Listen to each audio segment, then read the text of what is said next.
పూరా local. Welcome to పూరా local. Asia cup ఫైనల్లో భారత్ పాకిస్తాన్ పైన అద్భుత విజయాన్ని సాధించింది.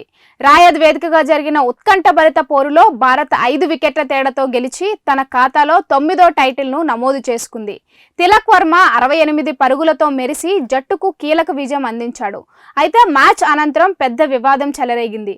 విజేతగా నిలిచిన భారత్ జట్టు ట్రోఫీని స్వీకరించకుండా నిరాకరించింది. పాక్ మంత్రి, ఆసియా క్రికెట్ కౌన్సిల్ అధ్యక్షుడు మోహిసిన్ నబీ చేతుల మీదుగా ట్రోఫీ అందుకోవాల్సి ఉండడంతోనే ఈ నిర్ణయం తీసుకున్నట్లు తెలుస్తోంది. దీంతో ప్రజెంటేషన్ కార్యక్రమం నిలిచిపోయింది. కానీ 21 కోట్ల ప్రైజ్ మనీ మాత్రం జట్టుకు అందనుంది. కెప్టెన్ సూర్యకుమార్ యాదవ్ విజయం దేశ ప్రజలకు అంకితం చేస్తున్నట్లు ప్రకటించారు. సహర్షం ఉగ్రదాడి బాధితులు, సైనికుల ధైర్యానికి ఈ విజయం ప్రతీక అని సూర్య స్పష్టం చేశారు. అయితే ట్రోఫీ తీసుకోకపోవడం గురించి ఆయన నేరుగా వ్యాఖ్యానించలేదు. ఈ నిర్ణయం మరోసారి భారత్ పాక్ మధ్య ఉద్రిక్తలను తెరపైకి తెచ్చింది. ఇవి ఇప్పటి వరకున్న అప్డేట్స్. మరిన్ని అప్డేట్స్ కోసం చూస్తూనే ఉండండి పూరా లోకల్.